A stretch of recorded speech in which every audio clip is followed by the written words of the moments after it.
Saya nggak nyangka bisa jadi pendeta. Saya nggak nyangka Kristus mau terima orang kotor kayak begini, sampah model begini, lalu dia daur ulang. Dia pakai demi kepentingannya. Saya tidak menyangka sampai hari ini. Makanya kalau diberi kesempatan beritakan Injil, saya akan sampaikan sungguh-sungguh apa yang Kristus kerjakan, apa yang tertulis, dan apa yang saya alami. Karena saya tidak bisa jadi pendeta yang hafal ayat, hafal tertulis, tapi tidak mengalami apa yang tertulis dan apa yang saya khotbahkan. Tidak bisa. Saya tidak sedang berakting di sini. Saya tidak sedang berkamuflase di sini. Saya tidak sedang menjadi calo di sini. Bandung, Bandung, Bandung. Orang ke Bandung, saya tetap di Pulau Gadung. Nggak bisa begitu. Saya pasti ke sorga. Makanya saya ajak, yuk bareng-bareng ke sorga.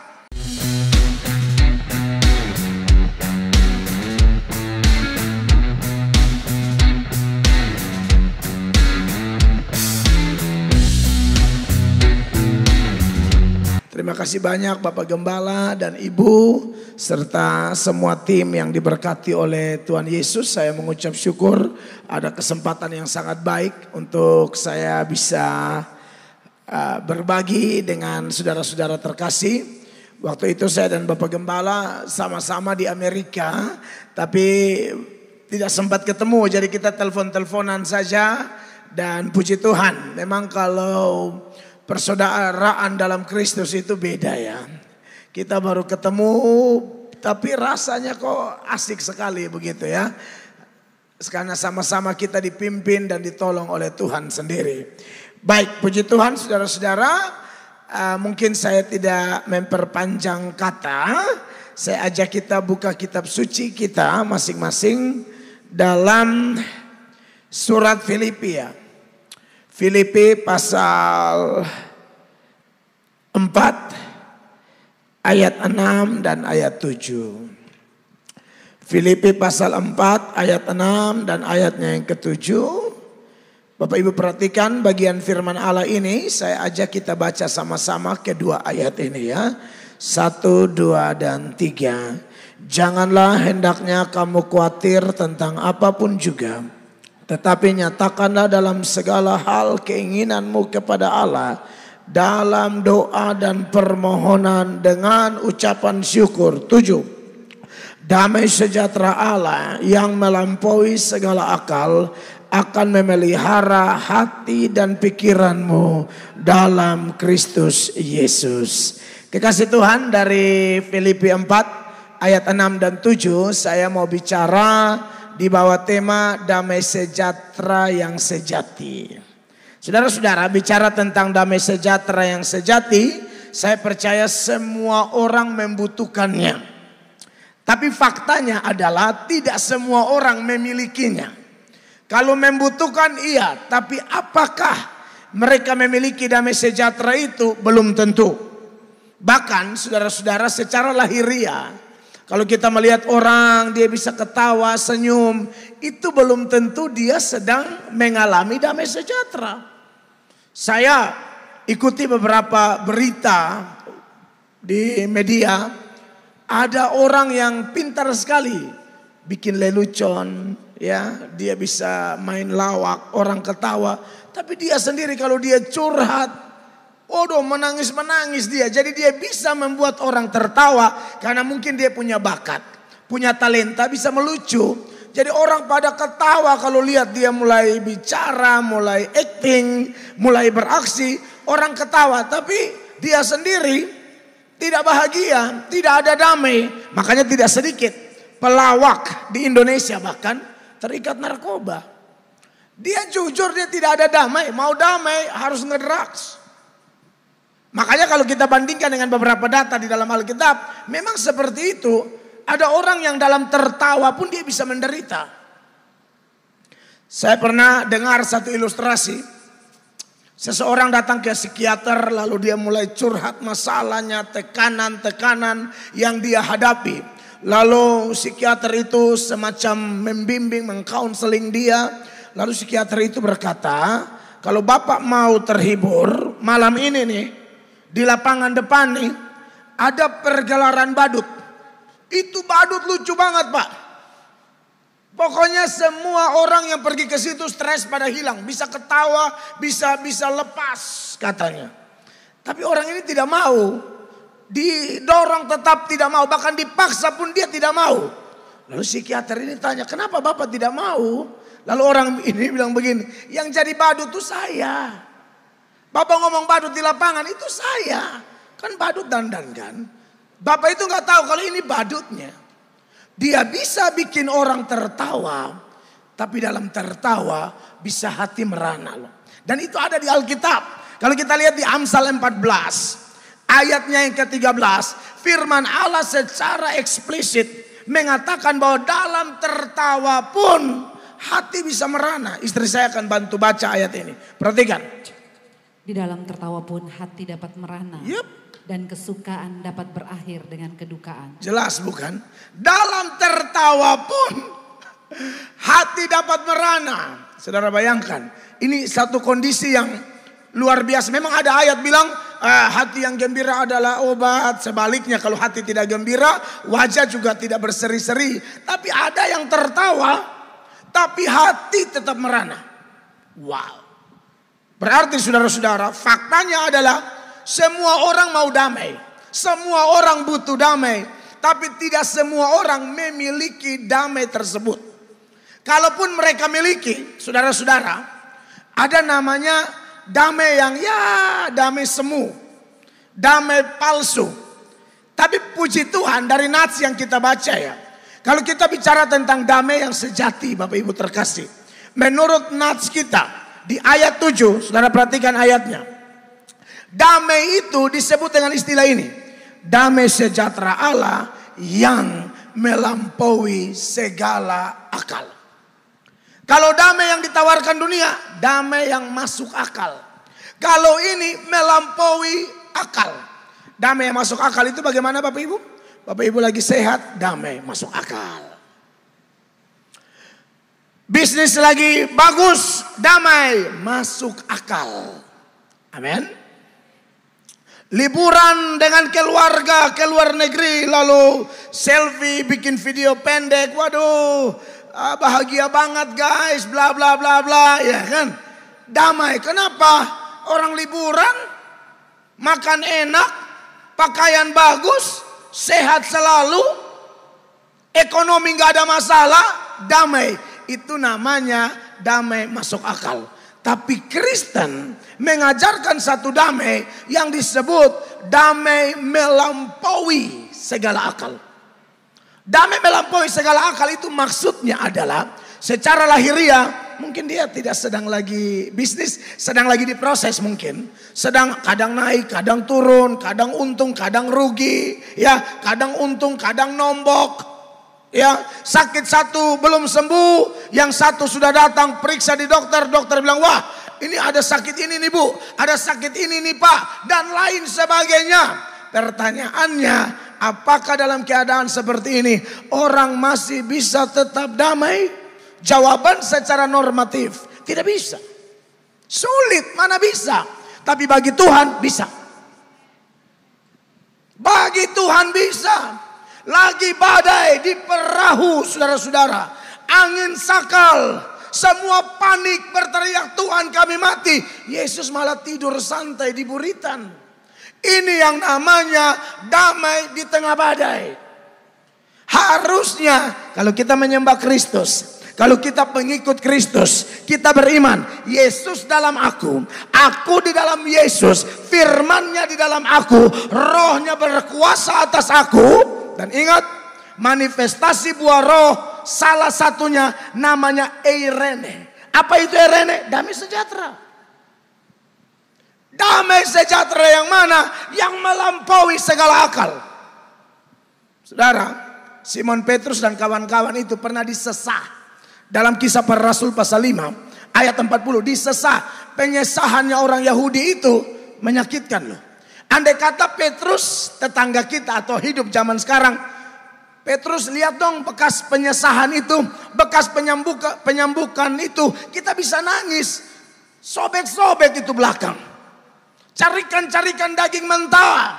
Tapi kalau orang memiliki damai jenis ini, Bapak Ibu terkasih, damai melampaui segala akal, lagi menderita, yang menurut manusia sakit banget tuh, perih banget tuh, berdarah-darah tuh. Alkitab catat, nanti Anda baca, Petrus gembira, dicambuk gembira, itu aduh melampaui akal. Dicambuk gembira. Kita orang baru nyindir sedikit di Facebook, di YouTube nggak bisa tidur, nggak bisa tidur. Saya punya salah satu video saya itu ditonton oleh 9,4 juta orang, satu video di YouTube. Ada di sebelah lagi mungkin hampir 15 juta orang di Facebook nonton. Yang komentar sekitar 50 ribuan, 25 ribunya maki saya. Tapi saya masih bisa, Tuhan tolong, khotbah masih bisa menguatkan orang, tidur nyenyak, makan tambah 2 kali. Tapi saya share sama Bapak Gembala, saya lagi kurangin, Bapak Gembala nasihatin saya kurangin karbo. Sambil beliau tunjukin foto beliau yang wah gemuk, sampai kurus, sampai naik kembali. Karena terlalu kurus ada yang panggil koko. Saudara, saya bersyukur bahwa damai jenis ini bukan hanya tertulis di Alkitab. Damai ini ditulis di Alkitab karena damai ini bisa dialami oleh semua orang yang percaya bahwa Alkitab ini adalah firman Allah dan Allah tidak pernah berdusta. Apa yang dia firmankan pasti dia genapi. Yang setuju katakan amin. Pasti dia genapi. Makanya Petrus saya bilang tadi dicambuk, disesah gembira. Baca ayatnya. Kisah pasal 5 ayat 40. Mereka memanggil rasul-rasul itu. Lalu menyesah mereka dan melarang mereka mengajar dalam nama Yesus. Lalu apa yang terjadi? Sesudah itu mereka dilepaskan. Rasul-rasul itu meninggalkan sidang mahkamah agama dengan gembira. Karena mereka telah dianggap layak menderita penghinaan oleh karena nama Yesus. Sampai di situ. Dicambuk. Bukannya nangis, stres, gembira. Teman-teman pelayanan di gereja ini, kita hamba-hamba Tuhan, tidak ada yang sempurna. Besi menajamkan besi, orang menajamkan sesamanya. Kadang-kadang biasalah salah ngomong, salah mengerti. Saudara belum level dicambuk. Iya toh? Maksud saya gini, saya ketemu nih, saya tidak tahu, saya belum pernah mendengar detail-detail sejumlah pengalaman Bapak Gembala dan Ibu dalam pelayanan mereka. Tapi kami sudah alami bahwa saya pernah melihat hanya tersinggung dikit, tidak mau gereja, tidak mau pelayanan, segala macam. Saya bingung. Ini apa yang menuntun kita? Kita memiliki damai model apa? Sehingga hanya proses sedikit, gesekan sedikit, kata-kata yang mungkin tujuannya membangun. Tapi karena kita tidak memiliki damai jenis ini, atau kita tidak memiliki karakter hasil produk Roh Kudus, sehingga gampang banget mental, gampang banget kabur, cabut katanya begitu. Petrus dalam ayat tadi sudah dicambuk begitu rupa dengan ancaman, jangan coba-coba memberitakan Injil, jangan coba-coba pelayanan. Mana ada, mereka tetap lanjut. 42, perhatikan. Dan setiap hari mereka melanjutkan pengajaran mereka di bait Allah dan di rumah-rumah orang dan memberitakan Injil tentang Yesus yang adalah Mesias. Jangan hanya karena 25.000 orang itu maki saya gara-gara sebuah kebenaran, lalu itu membuat down, membuat drop, membuat waduh ngeri juga dunia pelayanan ya. Kok segitu-gitunya ya, kok ngeri banget, pusing amat. Amin. Orang Kristen percaya badai sebesar apapun, pergumulan sebesar apapun, Yesus kita jauh lebih besar dari pergumulan-pergumulan itu. Amin. Dan dia jaminkan damai sejahtera yang melampaui segala akal. Kenapa kita seringkali tidak punya damai? Ya kita kalau lihat sejarah hilangnya damai sejahtera dari hidup manusia. Itu dimulai dengan satu kata, dosa. Itu aja. Sebelum terjadi dosa di Kejadian pasal 3, Tuhan sama manusia hubungannya enak aja, nggak ada masalah. Tapi waktu mereka mulai kompromi dosa, buka celah bagi setan, yang terjadi adalah kejatuhan. Tuhan datang dan mencari mereka. Adam, di manakah engkau? Adam berkata, waktu aku mendengar suaramu, aku ketakutan, aku bersembunyi. Damai berubah jadi ketakutan. Yang dulu ada transparansi, sekarang sembunyi.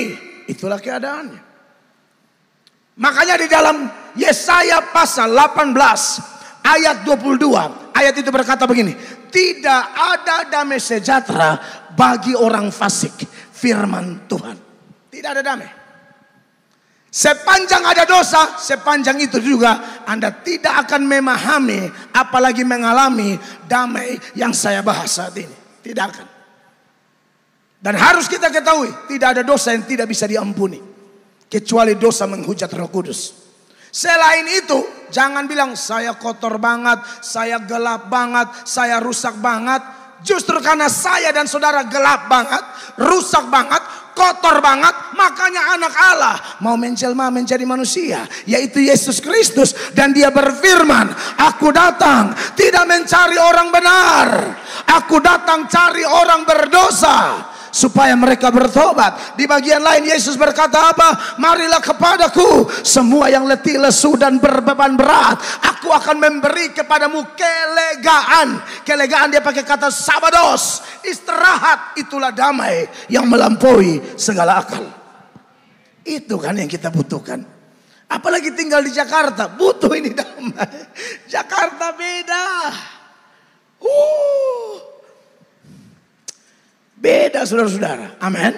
Saya dan saudara butuh damai ini. Makanya kalau tidak damai, temukan penyebabnya, selesaikan sampai akar-akarnya. Penyebabnya cuma satu, dosa. Dosa apa? Masing-masing periksa diri.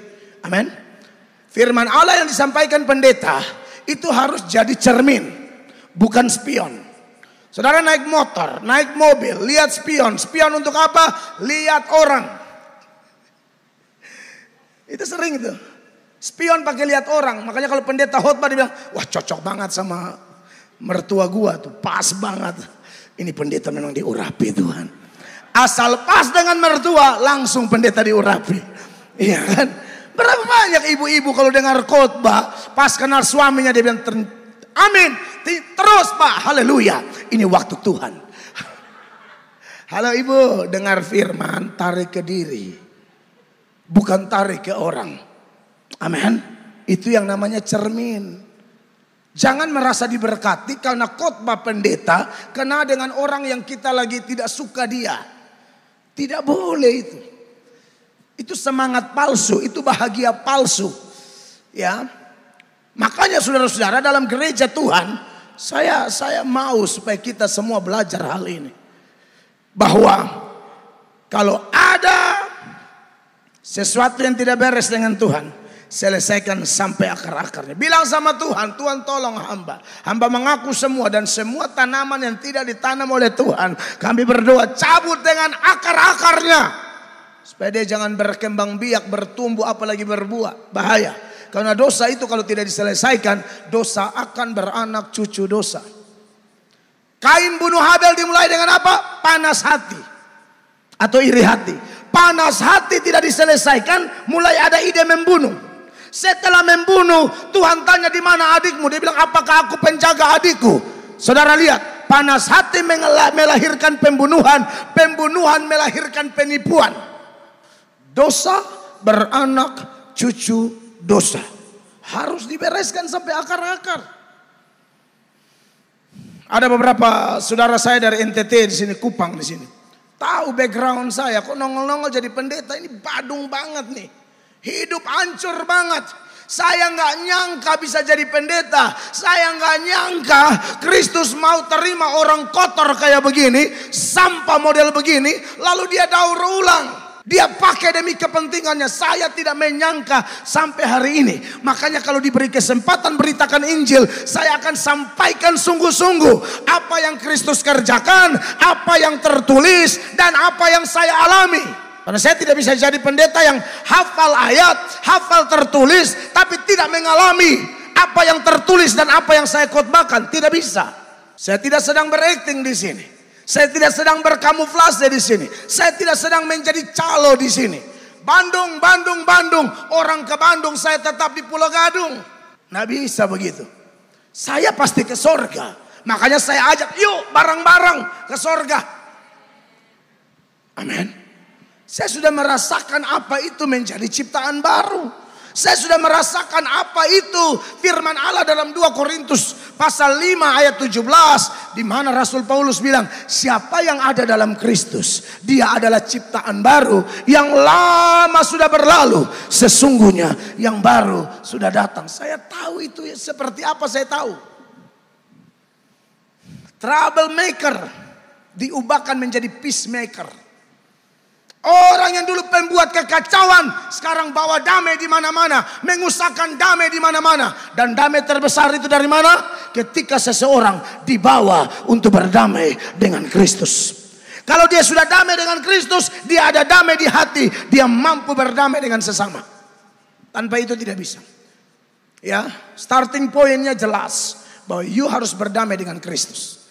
Amin, kekasih Allah. Makanya Tuhan Yesus bilang sama murid-muridnya, damai sejahtera ku tinggalkan kepadamu. Dan damai sejahtera yang kuberikan tidak sama seperti yang dunia berikan. Yohanes 14 ayat 27. Bapak Gembala, saya bisa minta kopi? Aduh, minta maaf, aduh. Memang Bapak Gembala nih melayani Tuhan luas. Thank you banget.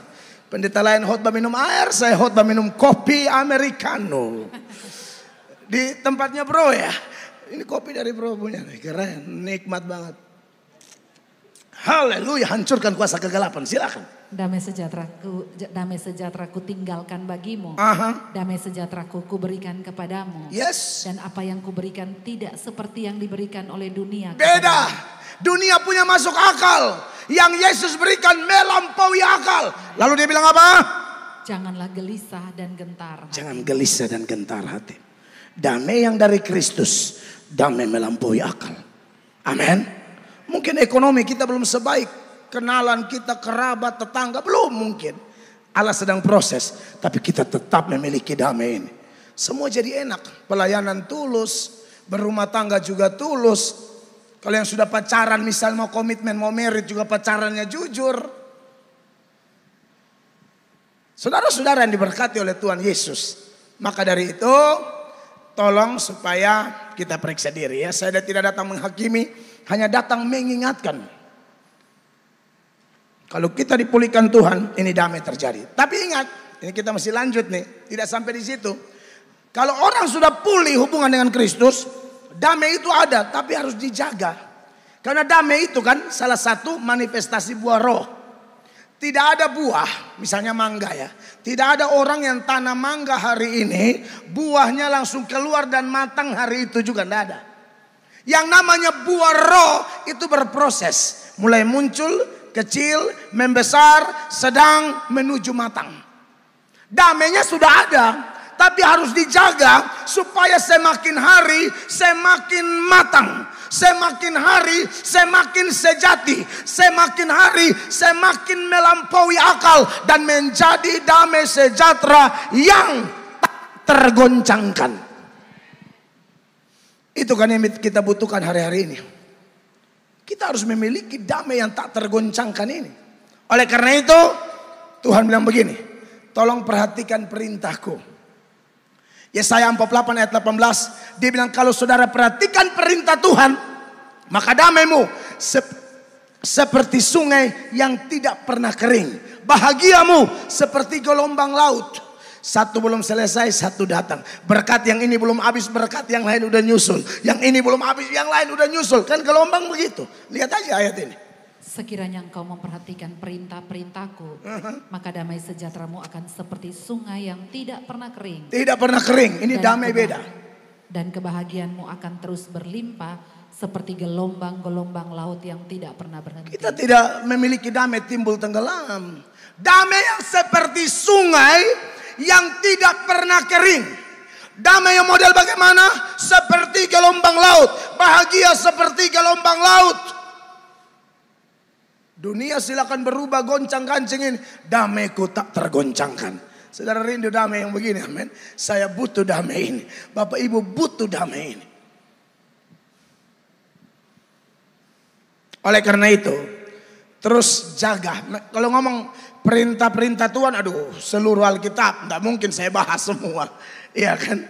Saya khotbah kitab Kejadian aja di gereja 5 tahun baru habis kitab Kejadian aja. Karena saya ini karena khotbah ada waktu, batasan waktu. Kalau di gereja tempat saya bisa khotbah 1 jam lebih. Dan biasa eksposisi. Kejadian aja 5 tahun. Saya suka eksposisi surat, kitab. Supaya jemaat dapat porsi pembelajaran yang kuat. Tidak mudah disesatkan orang. Nah tentu saya tidak bisa bahas semua. Mari kita fokus pada teks kita. Filipi 4 ayat 6 dan 7. Bagaimana supaya bisa merasakan damai yang melampaui segala akal di ayat 7 itu? Hanya ada 2 hal yang ditekankan di ayat 6. Perhatikan. Ayat 6. Janganlah hendaknya kamu khawatir tentang apapun juga. Sampai di situ. Ini yang pertama. Sebenarnya saya bisa bahas banyak, tapi khusus ini ya bahas 2 hal ini aja dulu. Ya. Yang pertama dia bilang, janganlah hendaknya kamu khawatir tentang apapun juga. Khawatir itu kata Yunaninya merimnao. Merimnao itu saudara-saudara atau merimna itu adalah satu keadaan di mana pikiran kita bercabang. Badan ada di gereja, tapi pikiran di utang, dikejar-kejar koperasi, iya kan? Gimana nih posisi meteran listrik terakhir? Jadi badan di gereja nih, lagi ibadah nih namanya pertemuan kudus, sahabat Kristen. Dalam sahabat ini 2-3 orang berkumpul, Yesus hadir. Dan dia kalau hadir dia bilang apa? Damai sejahtera bagimu. Tapi karena khawatir, nggak dapat apa-apa. Sorry to say, nggak dapat apa-apa. Harus yang fokus kepada firman. Maria dan Marta, Yesus datang ke rumahnya. Maria duduk di kaki Yesus, perhatikan firman Allah. Marta sibuk sekali. Lalu Yesus bilang, Marta, Marta, engkau terlalu khawatir dan sibuk dengan banyak hal. Saya mau jelaskan kata khawatir. Khawatir itu dari kata itu menghasilkan 2 sifat. Yang pertama namanya sifat aktif negatif. Yang kedua sifat pasif. Dia aktif tapi negatif. Segala cara dia lakukan tapi negatif semua. Kenapa orang terikat judi? Kenapa orang bisa bisnis tipu-tipu? Khawatir itu. Khawatir melahirkan keaktifan yang negatif. Keaktifan yang melawan firman. Itu khawatir. Makanya kalau kita mulai dikhawatir, Yesus bilang jangan khawatir. Karena kalau kau khawatir, nanti kamu aktif, tapi aktifmu sembarang. Aktif melawan firman, aktif melawan suara gembala, aktif melawan suara Roh Kudus. Aktif tapi aktif melawan, bukan aktif taat.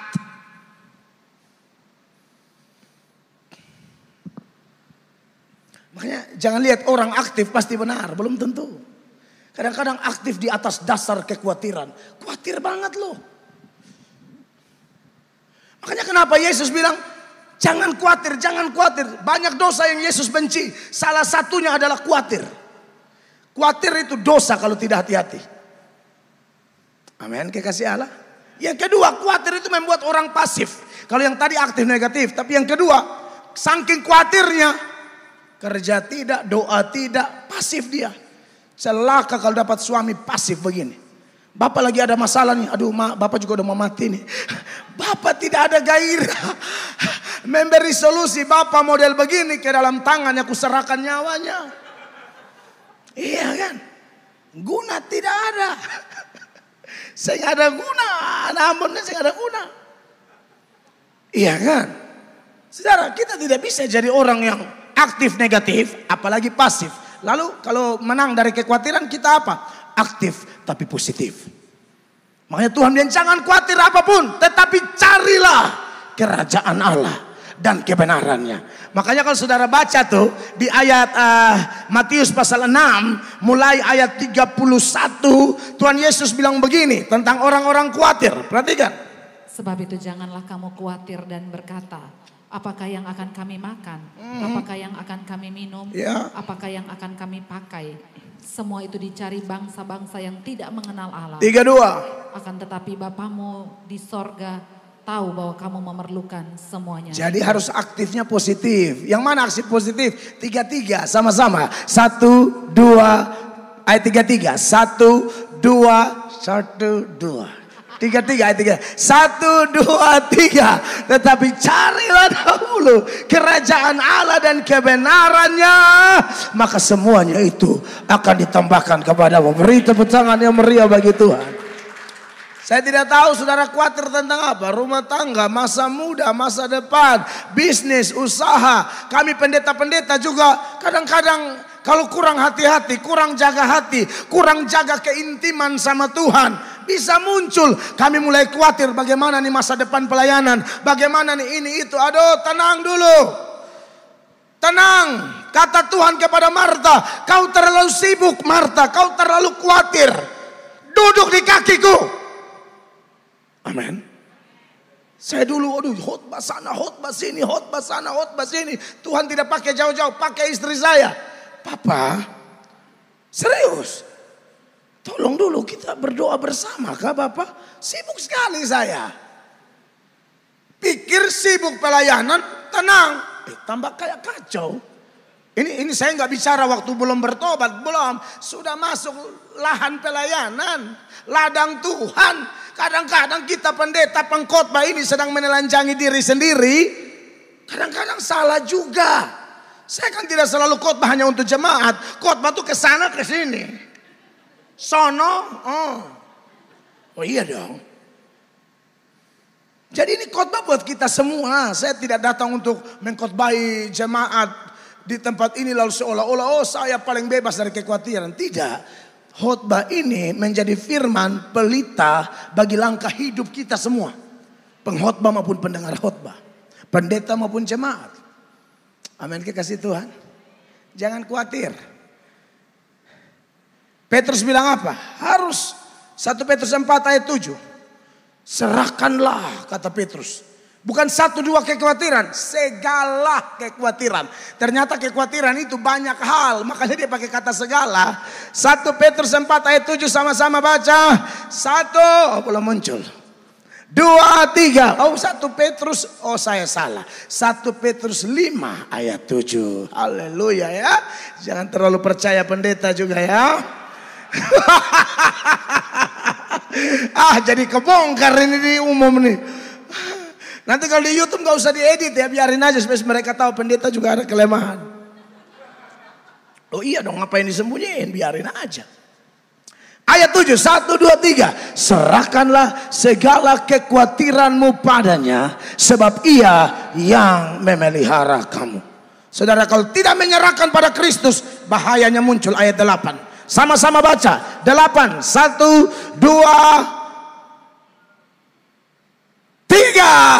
Sadarlah dan berjaga-jagalah. Lawanmu si iblis berjalan keliling sama seperti singa yang mengaum-aum dan mencari orang yang dapat ditelannya. Siapa orang yang dapat ditelannya? Menurut teks itu, salah satu penyakit yang membuat setan telan kita adalah dijajah, diperbudak, dikendalikan oleh kekhawatiran.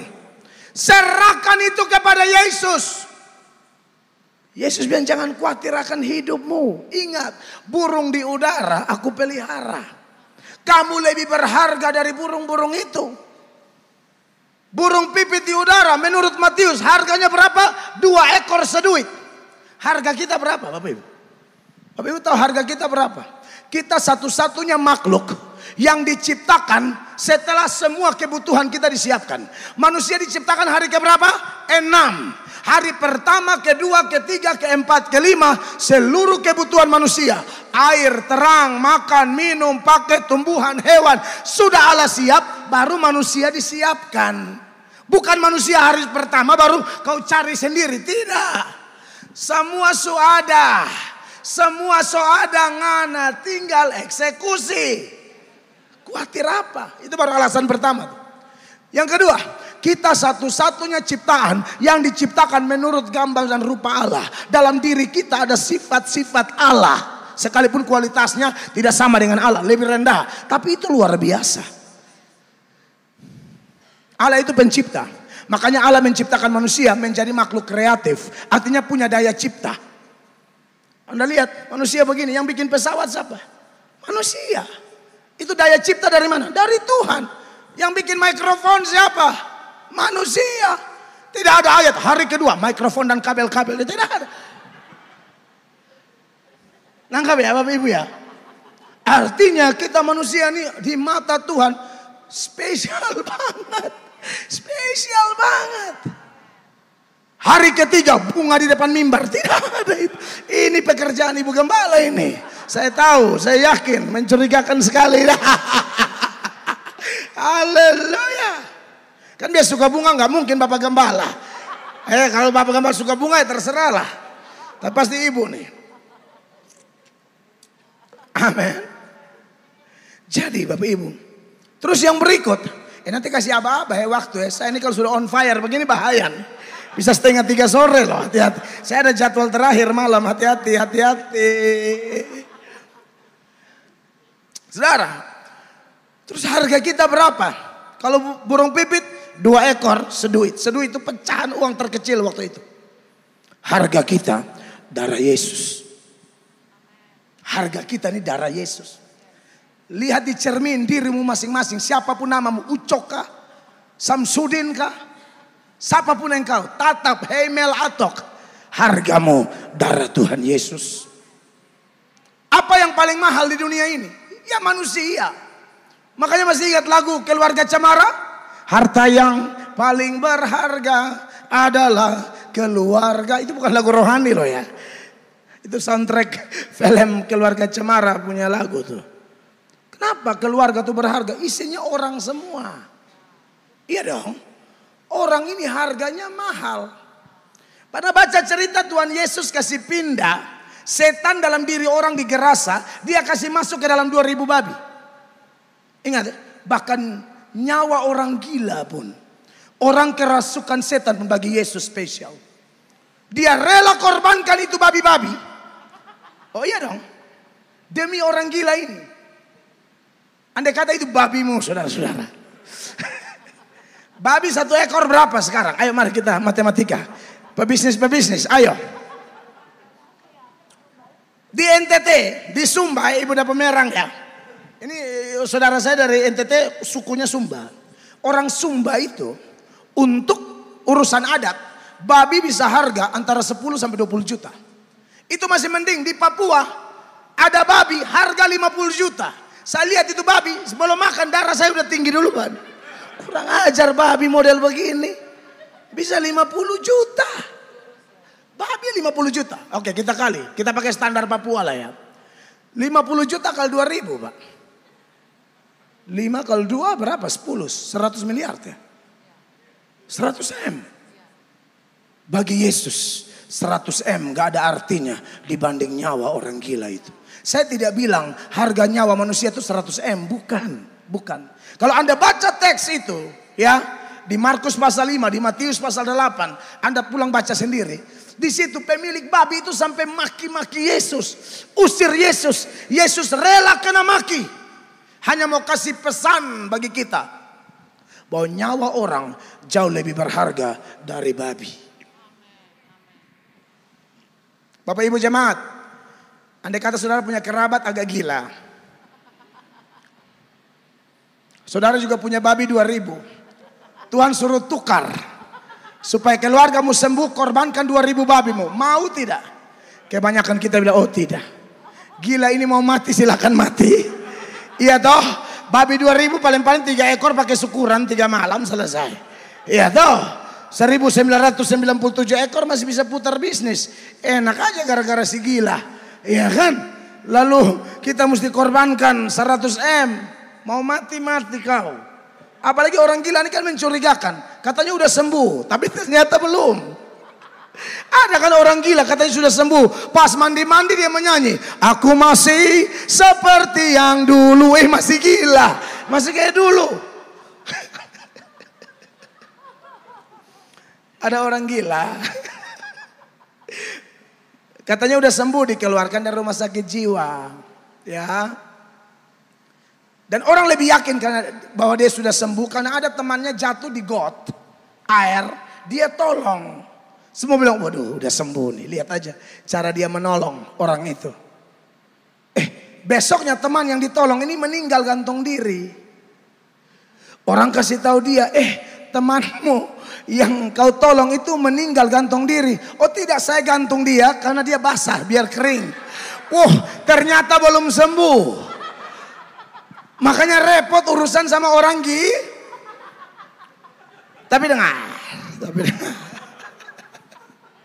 Itulah kita. Tapi bagi Yesus, haleluya, amin. Bagi Yesus, jiwa tetap mahal. Saya background ini udah hancur banget. Makanya kalau saya kadang-kadang khotbah terlalu keras atau apa gimana, orang bilang, pendeta gila loh. Banyak tuh maki-makian. Saya biasa aja, memang saya mantan agak gila. Dulu hidup hancur, ditangkap polisi mulu sampai 8 kali, tusuk orang, mau bakar rumah orang, pacok orang segala macam. Makanya orang kalau dari Kupang tahu background Mel Atok bisa jadi pendeta itu anugerah banget. Baku hantam sembarang orang. Preman-preman NTT yang sini pasti tahu saya. Mulai dari yang paling tua sampai yang paling kecil pasti tahu saya. Yang ada di Jakarta nih. Teman saya semua. Saya pernah datang khotbah di Jakarta dikawal. Udah begitu saya khotbah pakai jaket kulit lagi. Bereok lagi, mereka pikir saya kepala preman. Teman-teman mau kawal, saya bilang bro, aduh jangan terlalu kawal-kawal, berat. Nggak usah, kita malaikat kawal, kalian kawal. Malaikat cemburu dia naik kembali, apa saya? Hidup hancur-hancuran. Tapi Allah baik. Allah sadarkan, Mel kau berharga. Tidak peduli background. Saudara, saya tidak kenal saudara pribadi lepas pribadi. Saya tidak tahu di mana letak kejatuhanmu. Tidak ada urusan. Datang pada Yesus. Jangan khawatir. Serahkan segala kekhawatiranmu kepada Dia. Sebab engkau lebih berharga daripada apapun. Amin. Yang terakhir. Karena tim sudah begini, maka saya bilang tunggu ada poin terakhir ya. Karena belum habis poinnya. Kan 2 hal toh. Ayat 6 toh. Baca dulu ayatnya. Dikatakan apa di sana? Janganlah khawatir. Itu 7, itu dampak bro. Janganlah hendaknya kamu khawatir tentang apa pun juga. Tetapi apa? Nyatakanlah dalam segala hal keinginanmu kepada Allah dalam doa dan permohonan dengan ucapan syukur. Saudara, jaga jam doa saudara.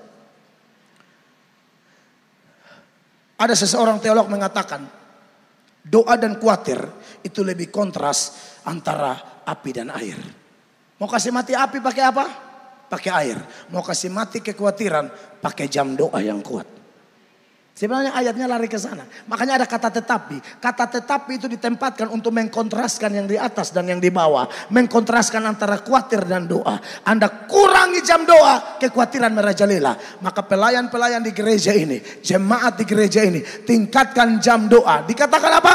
Nyatakanlah dalam segala hal. Bukan 1-2 hal. Mau hal kecil, hal besar, minta. Saya Bapak Gembala berdoa buat anak-anak saya. Tuhan jadikan mereka anak-anak yang kaya. Kenapa takut minta? Segala hal besar, hal kecil boleh. Sepanjang kita minta bukan keegoisan, tapi kita minta demi kemuliaan Allah. Pakai mereka Tuhan jadi berkat. Amin. Lalu dikatakan apa? Doa dengan permohonan ucapan syukur. Bukan doa bersungut-sungut.